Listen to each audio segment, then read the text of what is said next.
Yves René Guilloux, managing partner du cabinet Hearst. Le cabinet Hearst est un cabinet qui se dédie aux matières des biens communs de l'humanité.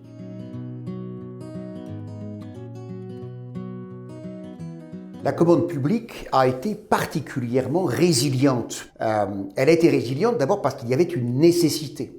Et je pense notamment à l'ensemble de nos clients, hôpitaux, EHPAD, infrastructures publiques dans le secteur de la santé qui ont dû faire face de manière exemplaire à, une mutation très importante de l'achat public et notamment de telle manière à faire face à un enjeu de santé publique majeur. Comment disposer des masques de manière suffisamment importante pour, d'une part, le personnel, protéger son personnel, mais aussi, bien entendu, protéger ses patients. Et nous avons pu voir, que ce soit au niveau de l'État, par la création d'une cellule de crise, que ce soit au niveau des hôpitaux, et même d'un certain nombre de collectivités, la ville de Paris, mais aussi à des niveaux parfois exemplaires, parce que des petites communes ont su s'adapter, de telle manière à pouvoir fournir aux populations les produits de première nécessité, non seulement, bien entendu, les produits nécessaires à la santé publique, mais aussi tout ce qui va concerner le care, l'attention de nos populations. Et je trouve sincèrement que dans la commande publique, dans l'adaptation de la commande publique à ce phénomène unique, la commande publique a été globalement, rigoureusement exemplaire dans, la recherche d'une plus grande efficacité de la commande.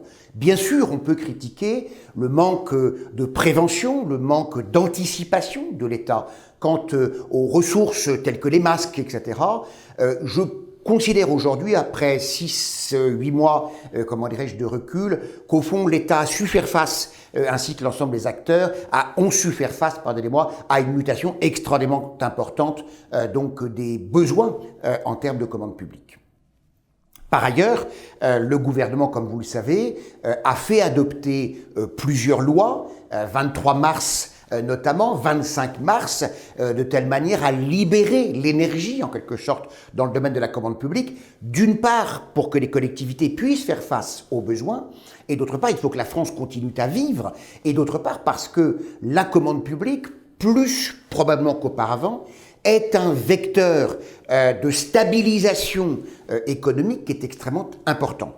Globalement, c'est aussi simple que ça, la commande publique est un élément clé de la commande auprès des entreprises et bien entendu de la trésorerie avec une accélération notamment ou une recherche d'accélération des paiements des fournisseurs de telle manière à ce que la commande publique soit un facteur de stabilisation de l'économie. Je ne parlais pas de relance encore, ça va venir dans les mois qui viennent, mais en tout cas de stabilisation de l'économie et de préservation de l'appareil productif.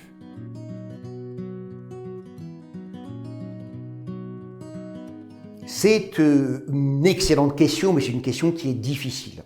Je pense, si je peux me permettre, qu'il pourrait y avoir deux voies d'exploration pour savoir ce qui est susceptible de se passer dans les mois qui viennent. Le premier sujet, je l'espère, c'est d'abord une stabilisation des conditions d'achat. L'échange marchand, auquel contribue, bien entendu, l'achat public, a besoin de stabilité. Un certain nombre de normes ont été déjà adoptées, donc celles que je citais tout à l'heure.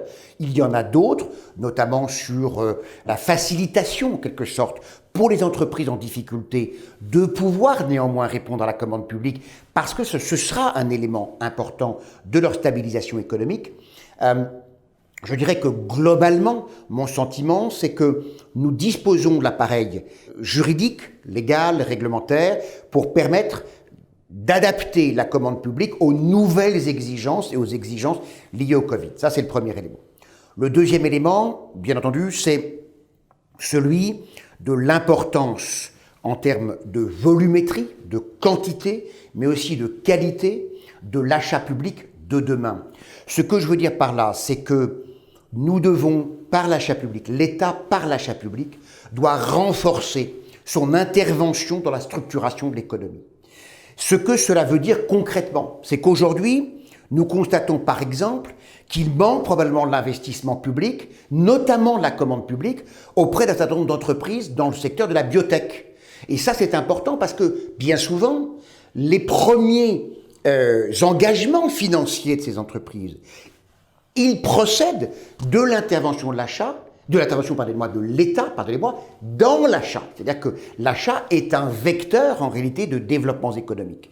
Ce que je veux dire par là, c'est que je pense que ce serait important, que c'est important, que l'État, les différents acteurs publics, les hôpitaux, les collectivités territoriales, profitent de cette crise majeure pour réorienter l'achat autour d'une approche plus vertueuse de l'achat. C'est le moment. Notre monde, d'une certaine manière, a quelque peu explosé, d'une certaine manière. Et c'est peut-être le moment d'orienter l'achat public vers une approche plus stratégique. Renforcer les acteurs majeurs qu'ont été les hôpitaux. Ils en ont besoin. Donc mettre en œuvre un plan de relance et d'investissement pour ces hôpitaux. Ça, c'est le premier élément. Le deuxième élément, c'est réorienter et conditionner l'achat public. Qu'est-ce que ça veut dire? Réorienter, il existe aujourd'hui un certain nombre de secteurs d'activité qui ont besoin de l'achat public pour éclore. Éclore au plan national, mais également éclore au plan européen et au plan international. Je pense, comme je le citais il y a quelques instants, à ces entreprises dans les secteurs de la biotech, par exemple, qui ont besoin de l'achat public, d'une part, bien entendu pour leur trésorerie, mais aussi pour leur légitimité. Quelle fierté pour une entreprise de biotech de Marseille de pouvoir dire qu'elle travaille avec le CHU de Nantes ou le CHU de Marseille. Ça, c'est un élément qui me paraît important. Le deuxième élément, profitons de cette crise. Je ne minimise pas du tout la dureté de la crise pour un certain nombre d'employeurs, pour un certain nombre d'entreprises, pour des chefs d'entreprise. Mais réorientons, cet achat public vers une approche plus vertueuse. Nous devons construire un monde plus juste, nous devons construire un monde plus vert, nous devons construire un monde plus social. Et par conséquent, l'achat public aujourd'hui peut être vecteur de ce nouveau monde en prenant par exemple en considération, dans le plan de réhabilitation du logement social, des bâtiments publics par exemple, des conditions de production d'électricité. L'État peut donc être un facteur considérable de cette révolution copernicienne qui conduirait à ce que la France, mais je pense aussi à l'Europe, par l'achat public, puisse devenir un continent plus vertueux et qui puisse être exemplaire dans le monde, notamment par exemple en termes d'émissions carbone. Mais aussi, je ne l'oublie pas, mais aussi en termes de protection sociale.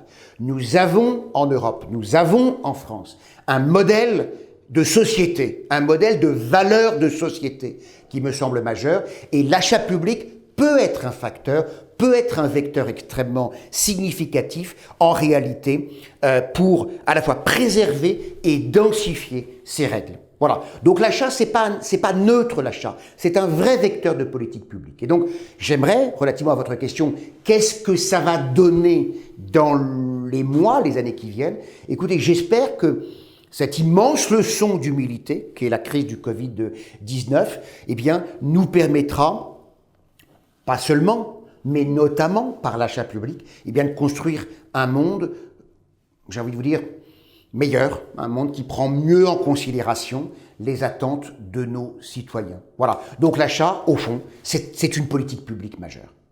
D'abord, je vous remercie de m'avoir écouté avec cette passion qui m'anime. On la retrouvera, cette passion, autour des différents intervenants donc lors des journées du Grand Forum. C'est un rendez-vous que j'aime parce que c'est un rendez-vous dans lequel d'abord la qualité des intervenants est une qualité majeure, avec des intervenants divers, des personnes qui travaillent au sein du gouvernement, de Bercy, des entrepreneurs, des collectivités territoriales qui témoignent, comment dirais-je, de leurs pratiques.